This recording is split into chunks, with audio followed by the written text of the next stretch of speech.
سلام، د نن سهار د 9 بجو خبرونو ته مو زه سمیع الله امیني هرکلی وایم. ټاکل شوې نن په مسکو کې یوه بله بین الافغاني ناسته هم ترسره شي. طالبانو ویلي د ملا عبدالغني برادر په مشرۍ 14 کسیزه ډله به نن د هیواد له یو شمېر سیاسي څیرو سره د هیواد د راتلونکي په اړه بحث او خبرې وکړي. د خبرپاڼې له مخې دغه پلاوی چې د افغانستان او روسیې د ډیپلوماټیکو اړیکو د سلمې کلیزې په اړه جوړو شویو مراسمو کې د ګډون په موخه 2 ورځې مخکې مسکو ته تللی د روسیې له یو شمېر لوړپوړو چارواکو سره به هم لیده کاته وکړي. ټاکل شوې د هلمند د سولې غوښتنې ولسي خوځښت سبا له لښکرګاه ښاره د طالبانو تر ولکې لاندې سیمو ته خپل سفر پیل کړي. د دې خوځښت غړي وایي دوی موسی قلعه ولسوالۍ ته په رسېدو سره د سولې غوښتنې غږ طالبانو ته رسوي. د خوځښت پروسه کال د روژې په مبارکه میاشت کې پیل شو او تر هغې وروسته د هیواد یو شمېر ولایتونو ته یې پلی سفر هم وکړ. د ټاکنو خپلواک کمیسیون له حکومت او نړیوالې ټولنې سره خپل وړاندیزونه شریک کړل. ولسمشرې ماڼۍ سره له دې چې د دغو وړاندیزونو په اړه نور څه نه دي ویلي، خو زیاته کړې ده چې په دې ناسته کې له ولسمشر غني او د ټاکنو خپلواک کمیسیون له غړو سربیره د اروپایي ټولنې، یوناما او د افغانستان د ټاکنو په برخه کې د مرستندویو هیوادونو استازو هم ګډون درلود. ولسمشر په دې ناسته کې چې تیر مازدیګر په ولسمشرۍ ماڼۍ کې ترسره شوه د ټاکنو خپلواک کمیسیون مسؤلینو ته ډاډ ورکړ او زیاته کړه چې د رڼو او سراسري ټاکنو د ترسره کېدو په موخه حکومت امنیتي، تخنیکي او لوژستیکي همکارۍ ته چمتو دی او اړوندو مسؤلینو ته یې په دې اړه لازمې لارښوونې هم کړي دي. په ورته وخت کې نړیوال ټولنې هم د راتلونکو ولسمشریو ټاکنو د ښه او پر وخت ترسره کېدو په موخه د افغانستان د ټاکنو خپلواک کمیسیون مسؤلینو ته د خپلو همکاریو ډاډ هم ورکړ. د هلمند د پوځي څارنوالۍ مشر اسدالله باوري او د ټولګټو ریاست مالي آمر نورالحق حمیدي تېره ورځ په زابل کې ووژل شول.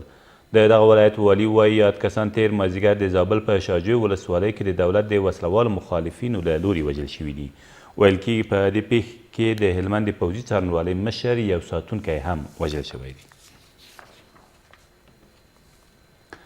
څه باندې 350 میله بېلابېله وسله چې تازه د ډیورند له فرضي کرښې هاخوا هیواد ته راوړل شوي وو په پکتیا کې کشف او ترلاسه شول. د پکتیا د والي ویاند وایي دغه وسلې چې په یو باروړونکي موټر کې له ډیورند فرضي کرښې له هاخوا څخه د ترهګریزو بریدونو په موخه راوړل شوي وو تېره ورځ په ګردیز ښار کې د څارګرې ملي ادارې د کارکوونکو له لوري ترلاسه شوي دي. د نوموړي په وینا د دغو وسلو د لیږد په تړاو 15 کسان هم نیول شوي او دمګړې هم ترې پوښتنې روانې دي. دغه سلا او موټر او همدغه افراد چې ورسره نیول شوي دا د ډیورند کرښې له هغې غاړې نه راتلل او دغه سلا یې د خواته د ترهګریزو او تخریبي موخو لپاره را انتقالوله چې خوشبختانه د ملي امنیت زړورو ځواکونو دغه سلا ونیول. د هلمند په مرکز کې د یوې ټرافیکي پیښې له امله 3 کسانو خپل ژوند له لاسه ورکړ او 2 نور یې ټپیان دي. د دغه ولایت د ټرافیک مدیر میرزا خان روحاني وایي دغه پیښه تېره ورځ د لښکرګاه ښار په لومړۍ دروازه کې د یو مازدا موټر او موټرسایکل د ټکر له امله رامنځته شوې ده.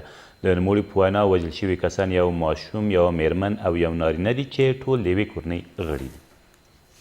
موټر د کندهار خوا روان و، دې خوا بل موټرسایکل وتلی و د خامیر څخه سړک ته تقریبا 10 متره یا 15 متره یې موټرسایکل کش کړی و چې په دې کې 3 نفر شهیدان ول او 230 زخمیان ول. او د کډوالو او راستنیدونکو چارو وزیر وایي په 2019 کال کې 313 زره کسان د نامنیو له امله له خپلو مینو بېځایه شوي او نږدې 60 زره یې بیرته خپلو اصلي مینو ته ستنې شوي دي. سید حسین عالمي بلخي تېره ورځ په سپېدار ماڼۍ کې په یوې ناسته کې زیاته کړه چې دغه کسان په ننګرهار، فاریاب، هلمند، فراه، تخار، کندوز، هرات، بادغیس او بلخ ولایتونو کې بېځایه شوي دي. د نوموړي په وینا په تېرو 6 میاشتو کې څه باندې 200 زره کسان له بهرنیو هیوادونو بیرته خپل هیواد ته راستانه شوي او دغه لړۍ همداراز دوام لري. دا تر دې مهاله وروستي خبرونه، تر بیا مو الله امد.